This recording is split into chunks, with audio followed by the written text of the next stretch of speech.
Okay guys, so I just cleaned out the ink heads. I shook them up a little bit, wiped them down. Like I said, I haven't used this in a couple weeks, so I'm going to do another plot test, and you can see how good it is as far as plots go. So I just loaded the plot file. As you can see, fixed it right up. No problem whatsoever. This is their sample plot file, which is accessible in the menu on the plotting software. Nice clean lines. Everything's super accurate. They have really good utility inside their software. Really no complaints whatsoever. I think the only thing that I hope they implement a little bit later in the software update is change their millimeters to inches, but that's just because we deal with the imperial system here in the United States. So yeah, it's plotted very nice. I'm gonna just go to the menu here. I'm gonna drop it down just a little bit. As you can see, I have it here. I'm gonna take my knife out. I'm just gonna slide it right along. It's a little harder to do with one hand. And yeah, so I'm going to talk a little bit more actually about how to plot to the take-up bar, because you guys probably have some questions about that too. What you need to do is you need to feed out just a little bit of paper. And what you're going to do, now that you've fed out your paper, I'm going to move this, you're going to take something like a masking tape, like so. And what you're going to do is, I suggest taping here in the corner, one in the middle, and then one here at the end. And then you're going to give it a little bit more slack. And what you have up here is these little holders for these little slack bars, I like to call them. And what they do is they help keep the tension on the paper to keep it nice and even.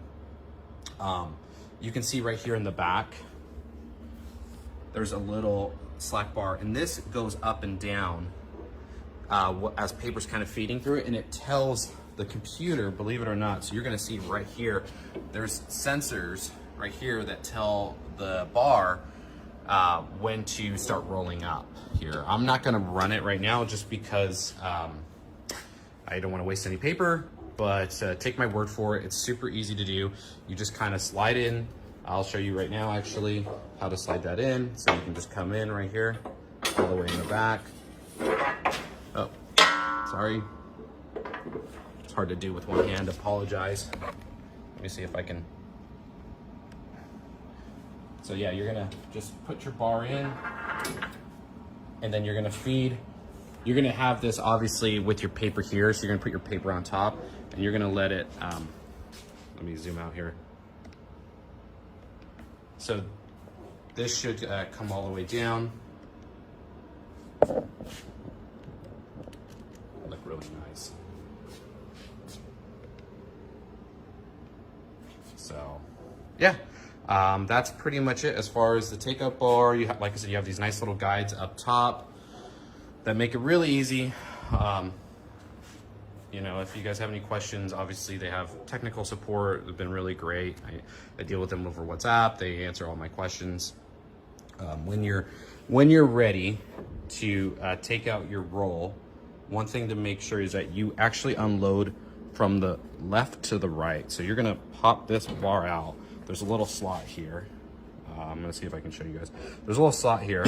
When you take this out, and you slide out the paper that way.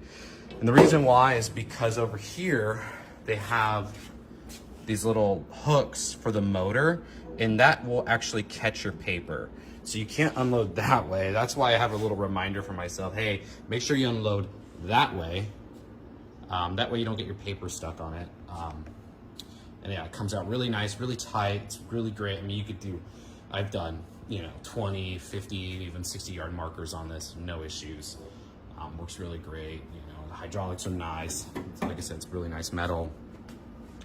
They got really nice feeders here, and I opted to actually bring in some spare parts, which they have right here. They sent me a bunch of different spare parts, spare motors, spare trays for And just in case anything kind of gets worn out or anything, I'm not having too much downtime or waiting for them to send me parts or anything like that. Just a quick chat about the loading of the paper too, actually, is it's pretty simple. It's like the same setup as this upper take-up bar, but what you're gonna do is you're gonna load these on and you're gonna hammer these in with a mallet, and you're gonna screw them in with an Allen wrench to get it nice and tight for your paper. One thing that I recommend is that when you align your paper, just make sure that this first print head is over the paper here. That's generally where the paper starts or when the plotting starts, and so you want to start there with that. And yeah, it's pretty simple overall. Super impressed with it. Really good value. You know, it's probably more cost competitive than any of the other plotters that I've seen in the marketplace. To save a lot of money, and I'm really happy with it. And so a big shout out to Richpeace for, you know, hooking me up with this and making it affordable, and also providing really good quality and service.